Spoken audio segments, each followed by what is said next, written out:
Boy, oh boy, do I have a show for you today. Okay, so everybody that's been watching me knows I like the KISS principle. I like to simplify stuff. I like to break it down. I like to look at the facts.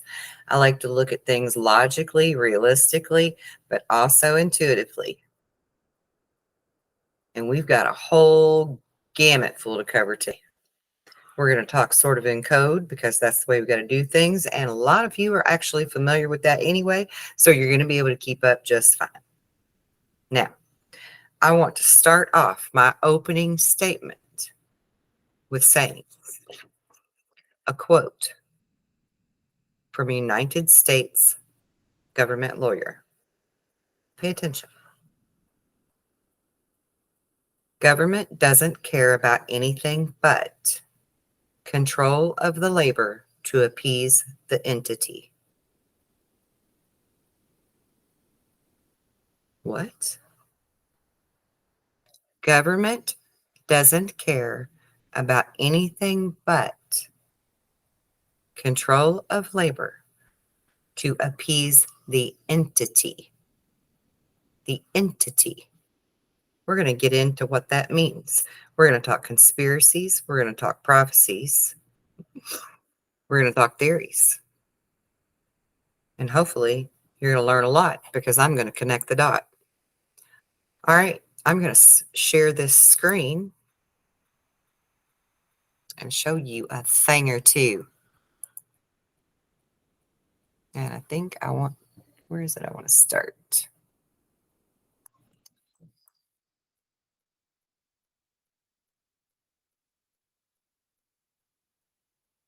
There, maybe. Let's start there.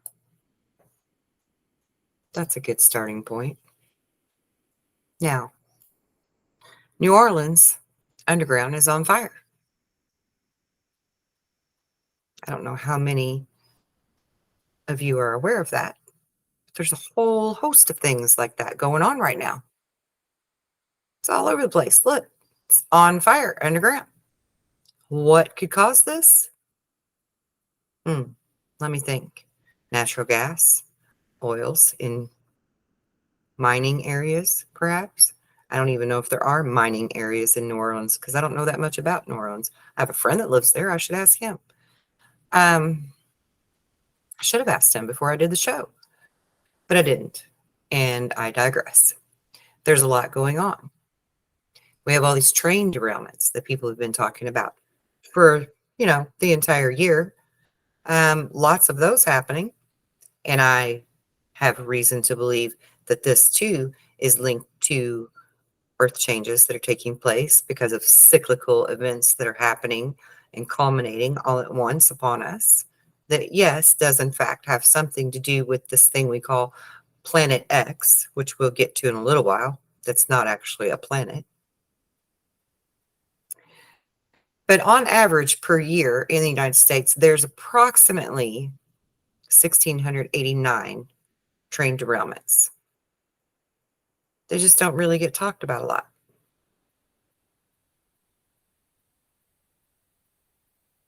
Now, it's funny that they would say that, and that's this, June of 2023 that they made that statement.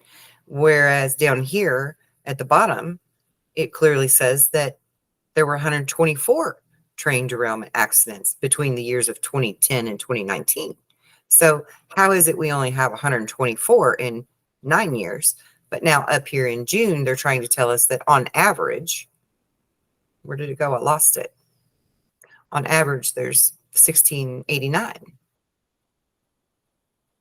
I mean, doesn't make a lot of sense to me. There it is, right here. Doesn't make a lot of sense. So, and in total, they claimed that between 1990 and 2022, there were 55,741 train derailments. So did they elaborate that? Did they fudge the numbers to make it look like there's nothing going on here? Kind of like those SF things and smokescreens that people talk about. There were reasons that we were told to watch the sky and watch the water, watch for a sky event. There were reasons for that.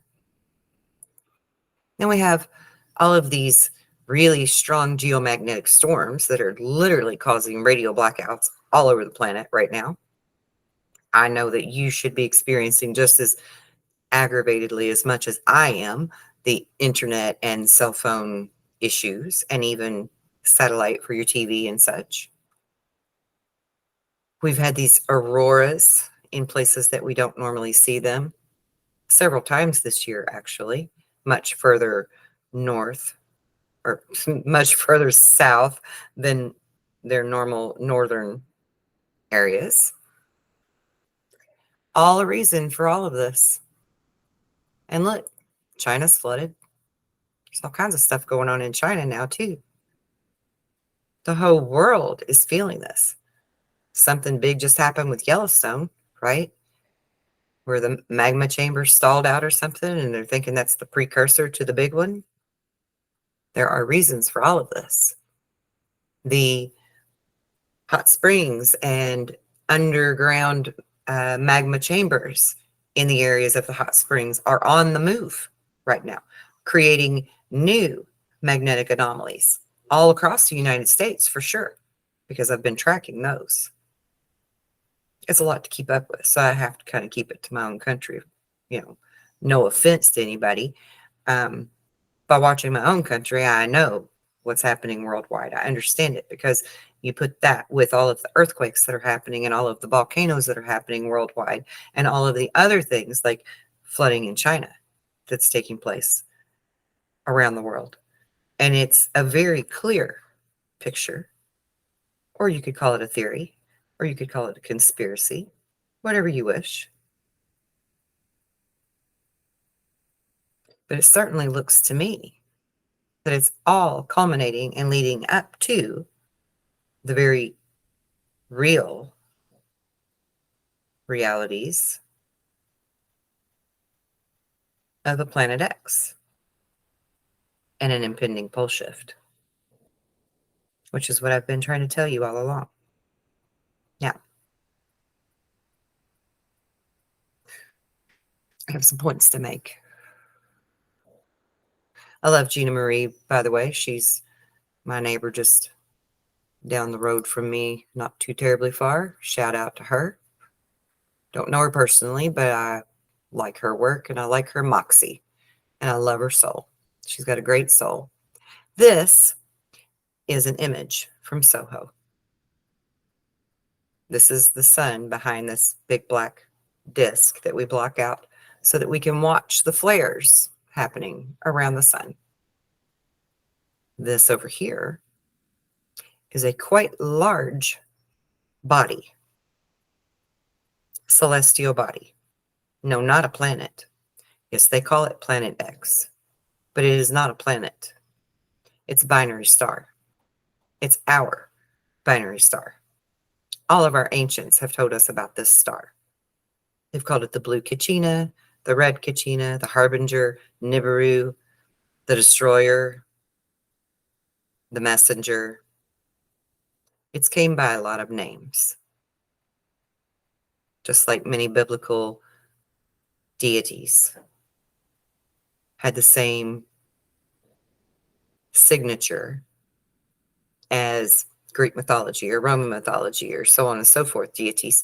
And it's really all the same being with multiple names. This is our Planet X. It's coming around the east side of the sun at this time. It has its own magnetism like the sun does. That's why we're getting all of the solar flares.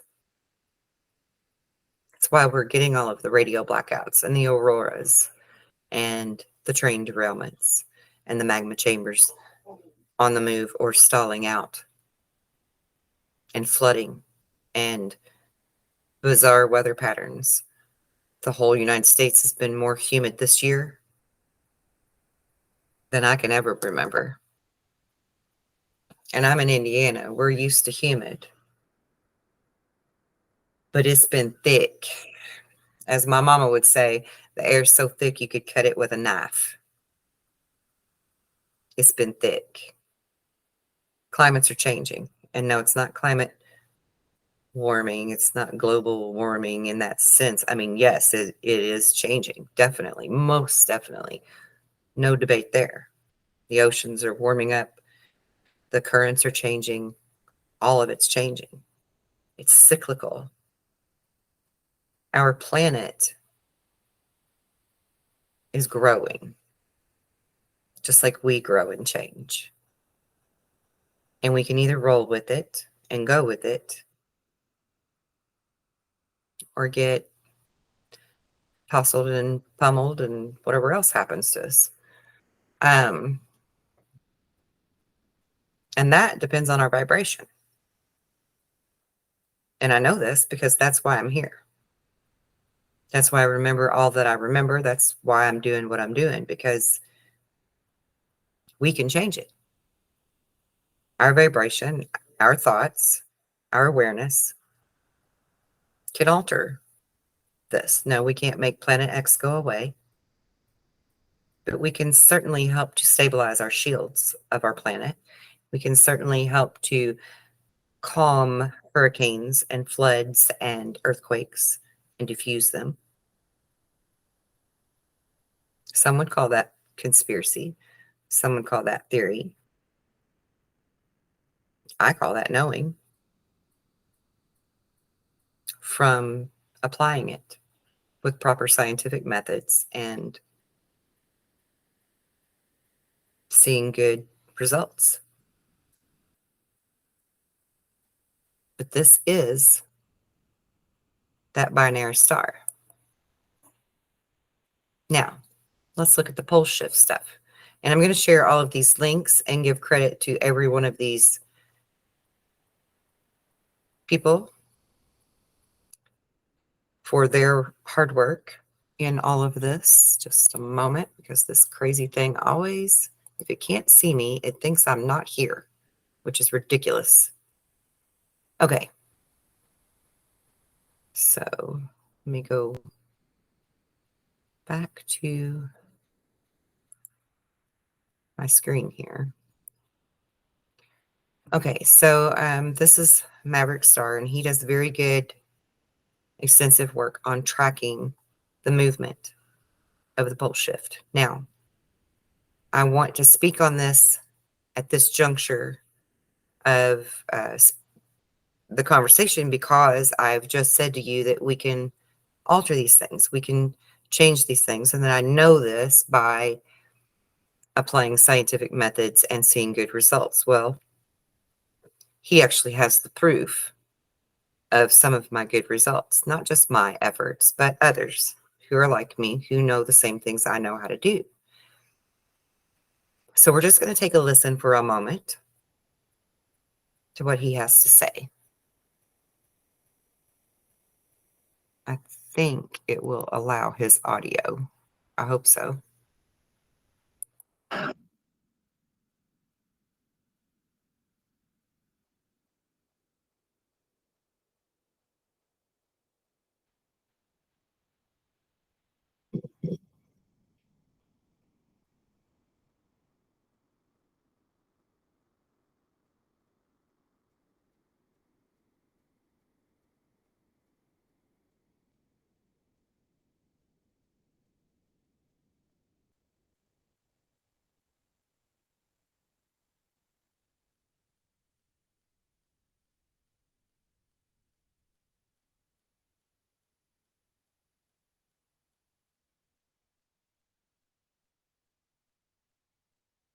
Okay, let me scooch it up a bit so that you're actually hearing him tell about what we're looking at here.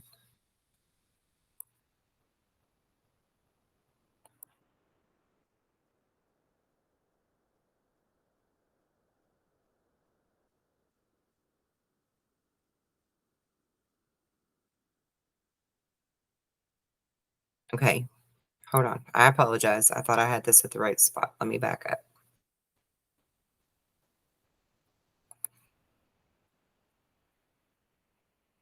No.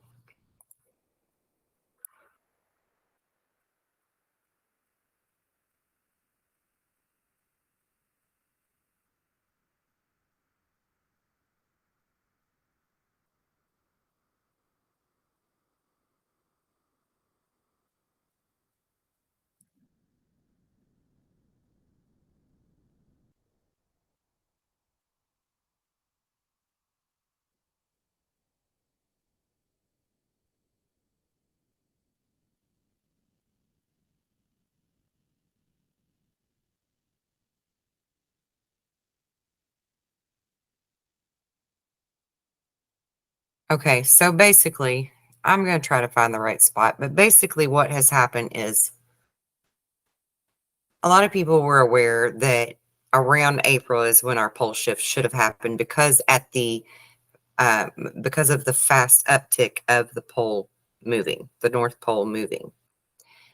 And light workers like myself who work with the grid and the energy of the earth and the shields and the core and all of that, we've been holding that back, basically, keeping that from happening yet because we understand collectively we need to have our vibration raised higher before this pole shift happens.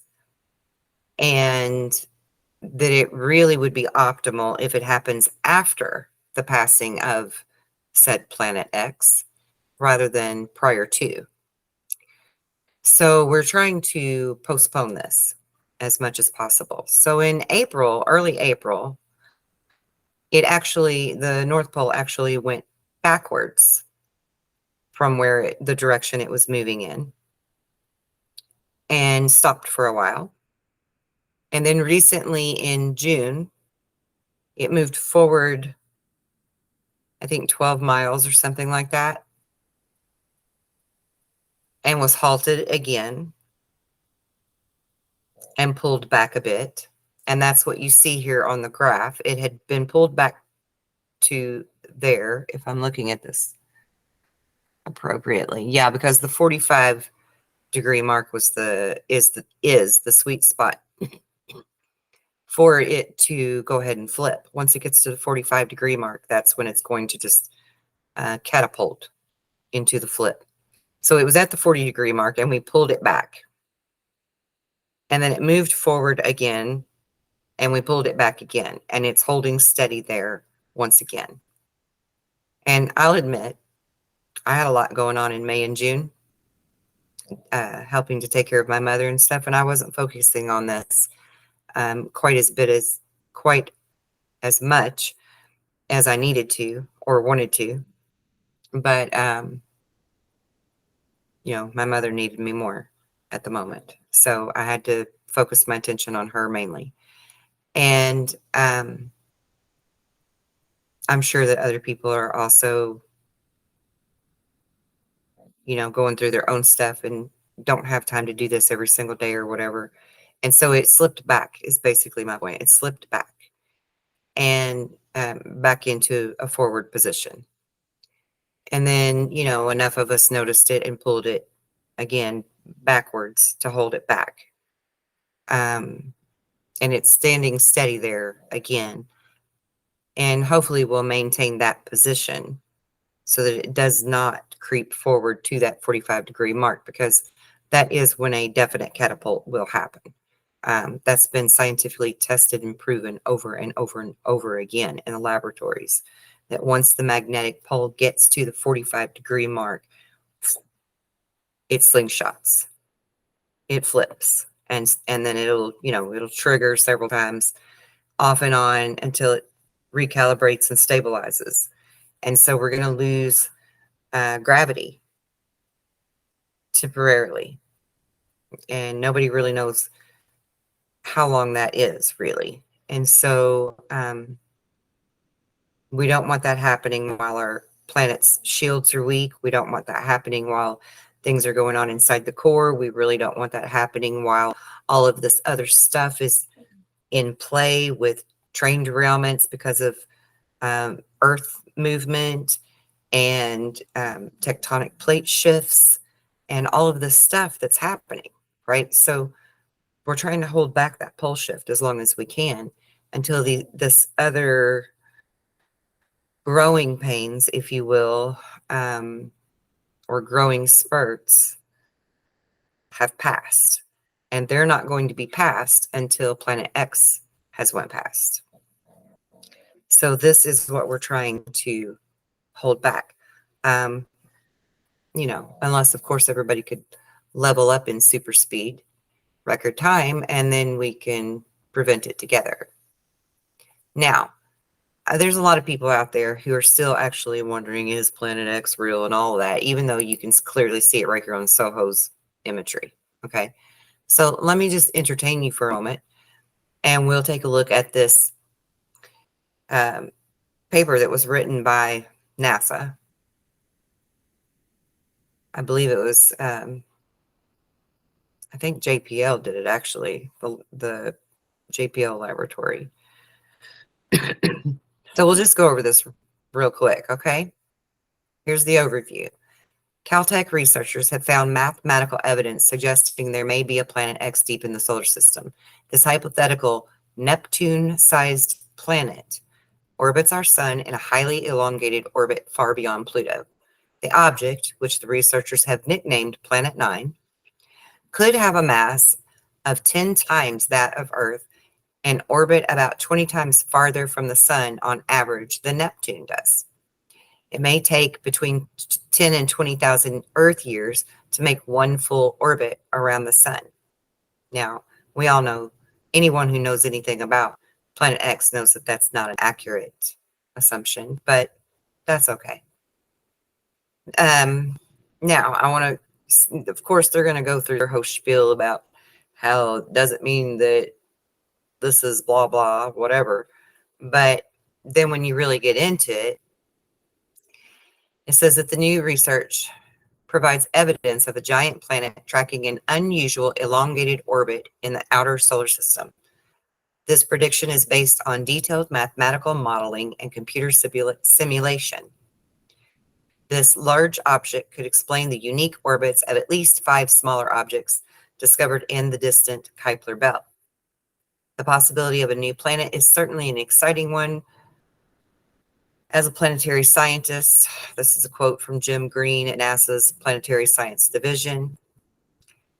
And I just want to add to this that not only does this explain those other 5 planets that we've discovered out there, but it also explains mathematically why Neptune, Saturn, and Jupiter all have their own perturbation, their own wobble, because they would not wobble unless something bigger than them was pulling on them to make it happen. That's a fact. That's a scientific, mathematical fact. There has to be something larger out there that creates this. That means its gravitational pull, its magnetism is massive. Okay, understand that. It's massive. And I'm not telling you that to make you fearful or worry. I'm telling you that because you need to be aware. Okay? Now, there was something else I thought I had. Oh, yes, this. We're going to get to this in a moment. Let me go back to my screen for a second.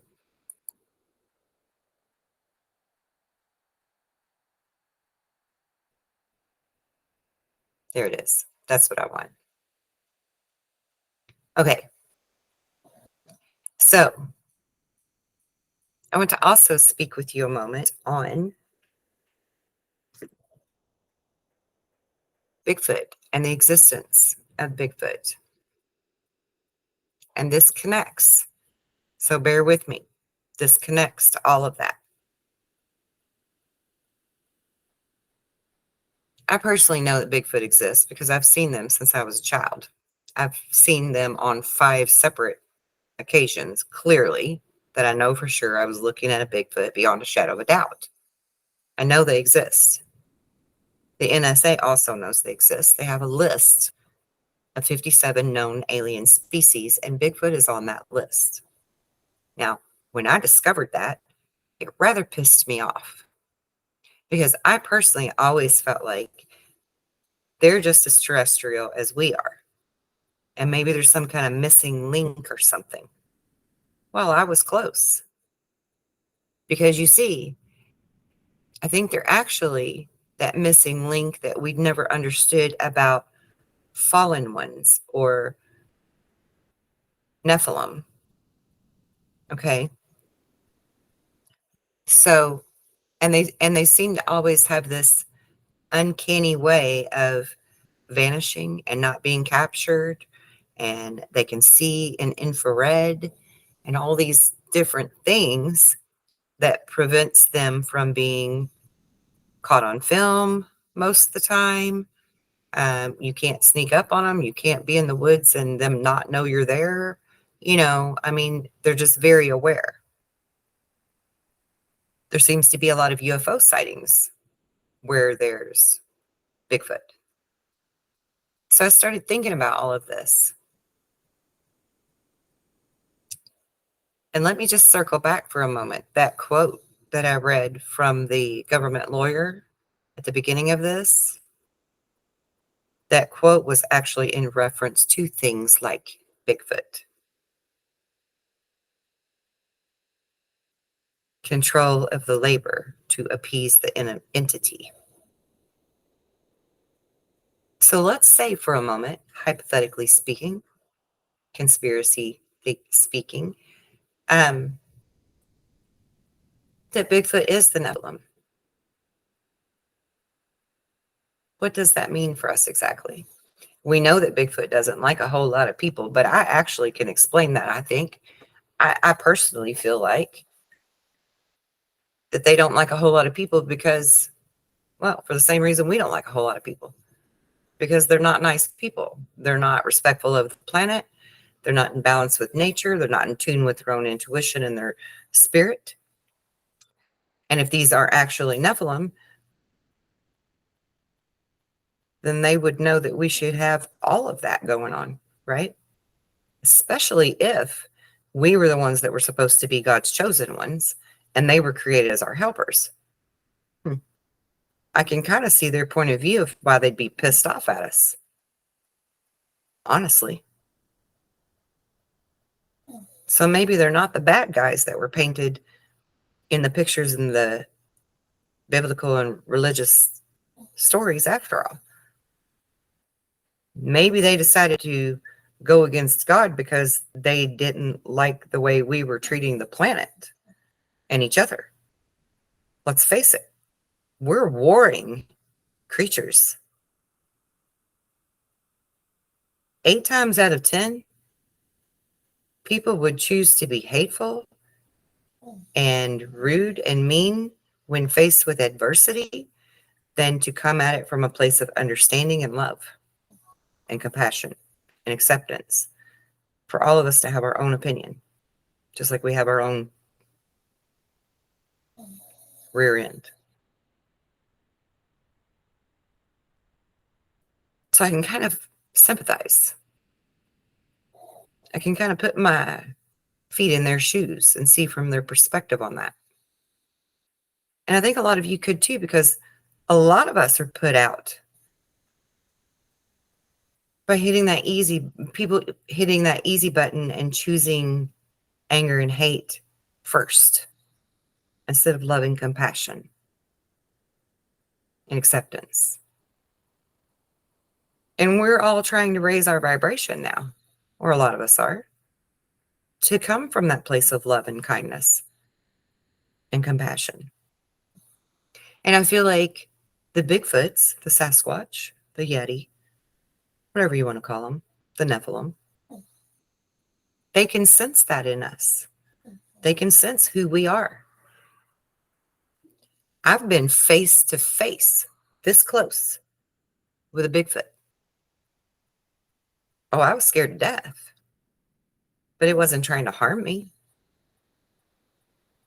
It looked at me with such compassion and love. Love. With its very almost human-like eyes and clearly a soul inside of there. We were face to face. I walked right up on it. Thought it was part of the damn tree. Looking for my brother's dog. It didn't want to hurt me. And it was so close to me, it could have snatched me up and done anything with me. But it saw my heart. It saw my soul. Same thing with the one that lives in the woods out in my back 40 now. I take it food. he, she, it, whatever, them. I leave them food, I leave them gifts. They see me and my children singing and dancing in the yard and picking flowers and paying homage to nature and being joyful and kind and beautiful, laughing, watching birds, looking at the sky, laying in the grass. They see us doing those things, meditating. They're watching us. They're seeing who we are. That's why they don't try to harm us. And we have no fear.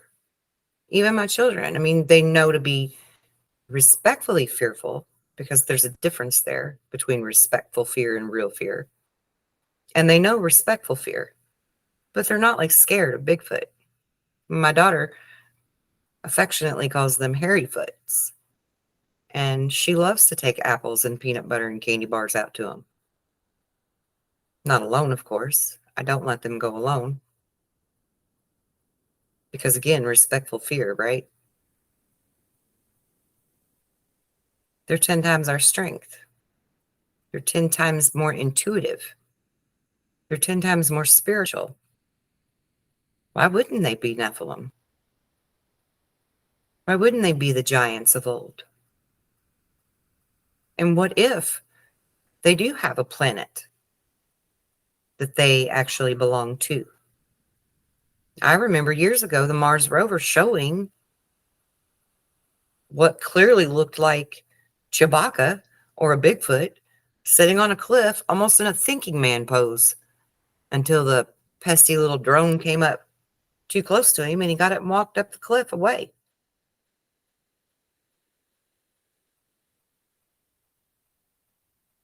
Why wouldn't they have their own planets? Their own native territory that they came from? Why wouldn't they have their kind of people on more than one planet? If God created us, and humans could very well be on more than one planet, so could the Nephilim. And what if they're not really as bad as we think they are? What if we're told that to keep that division going, just like all of this other rhetoric that happens in the news with politics and whatnot? Smokescreens, division, so that we don't see the truth. We don't learn the truth. What is the truth? That we're in a binary solar system? That Nephilim aren't evil? They're not the devil? That the only devil is the control that's happening to us? Perhaps. It's food for thought. Yeah. Food for thought. What if their home planet is one of those planets that orbit that binary star? Because it's not a planet, but it does have planets that orbit it, that follow it, as well as asteroids and moons and satellites, meteors. The works. Everything that our star has. What if they came from one of those planets? What if they are what we know of as the Anunnaki? They have conical shaped heads. Food for thought, right? We have this famous letter Q that's told us things like watch the sky for a sky event, watch the water. We were told to watch all those things for a reason, because these earth changes are happening.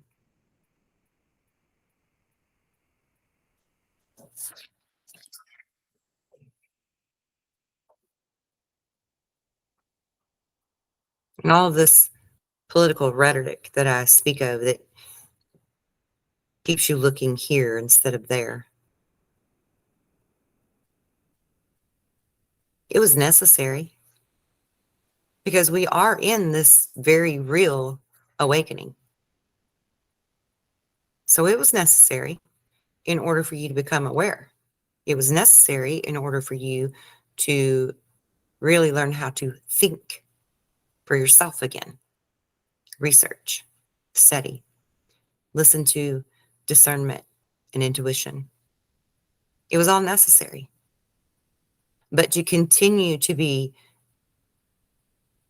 droning, looking here instead of there, or looking down instead of up, that's more of that false flag smokescreen kind of crap, you know?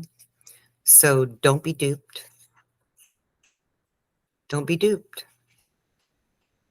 Which brings me to another point. More food for thought. Let's say Trump won the election and he was our president right now. The economy would be good. Everything would be good, right? Everything would be fine and dory worldwide. Politically, financially, it would all be good.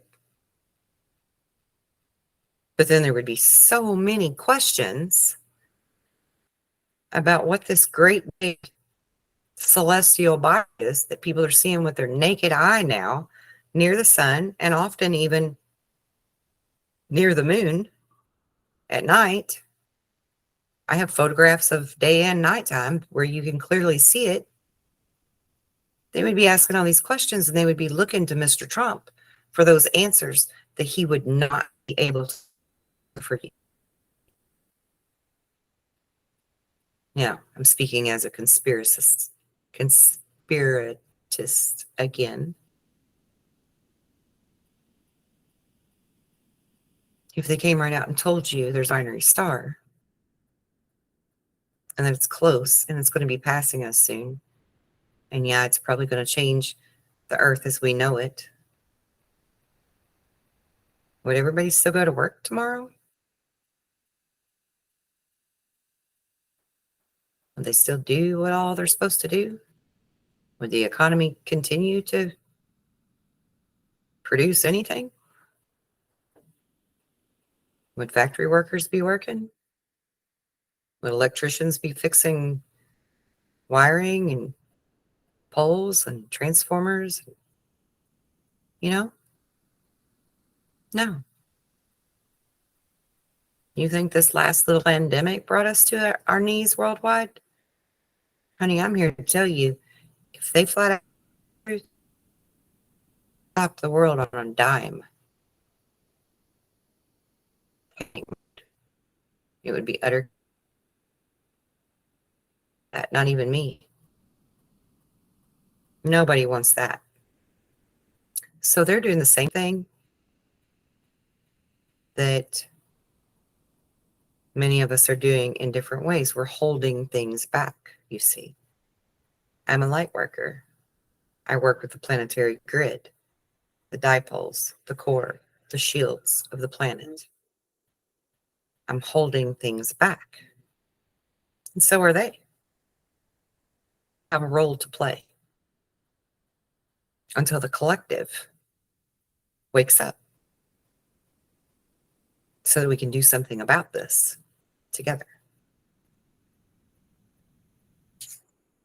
Which brings me to my next screen I want to share.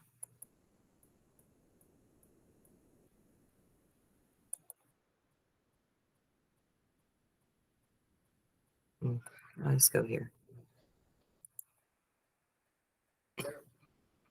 Okay.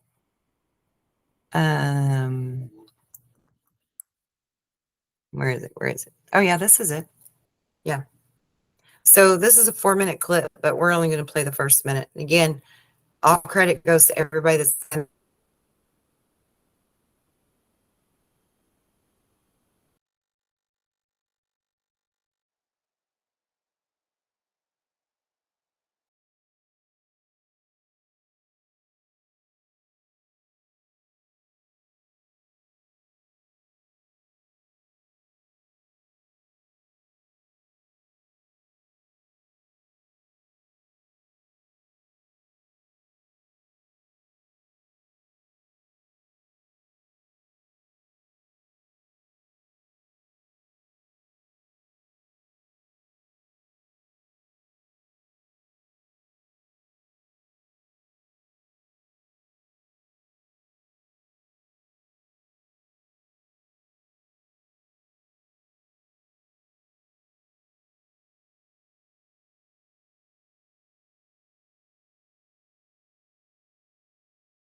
Okay, we're going to try this again.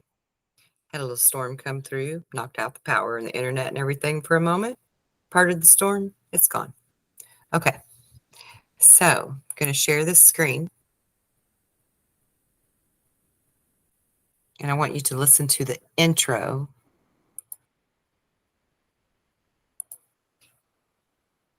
to this video. And again, I will share all the links.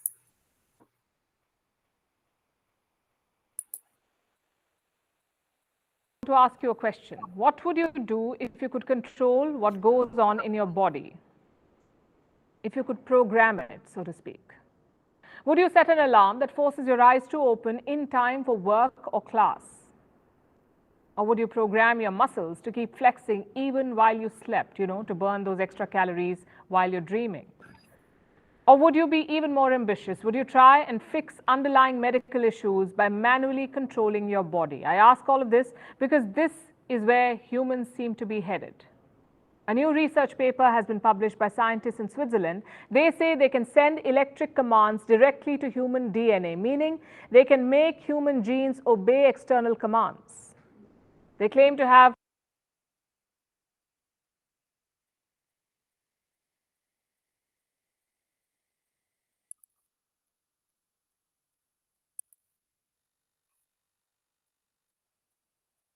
Now, please note that she said that they've discovered that they can send external electrical commands to your body to program it. I've done videos on this before. You are programmable. You are hackable. But if they can program you externally, you can program you internally, and you can send your own electrical commands to what it is that you need done, inward or outward, which is my point here. Because we can change the outcomes of so much if we know who we are and we actually use that knowledge to benefit ourselves and others.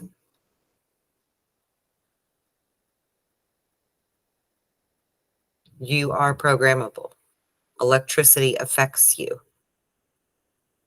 Electromagnetic currents affect you. That means the solar pulses, the solar flares, even the earthquakes and the volcanoes that happen on this planet has a certain amount of an electric pulse to it that affects our planet, affects us in various different ways. If we understand the current of all of our current affairs, we can control the flow of the current to some extent or another.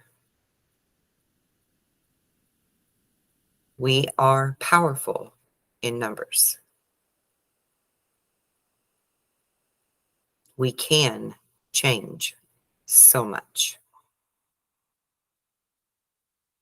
So much. And all of this is relative. All of this is connected. And all of this is within us to control. Because if we double back to the discussion of Bigfoot and Nephilim, and we are God's chosen ones, why do we seem so powerless and limited if we're the chosen ones? Why would the Nephilim have more power and ability than us? Or domain control? They wouldn't. We would. We've just been programmed to believe otherwise. Food for thought. See you soon. Peace out.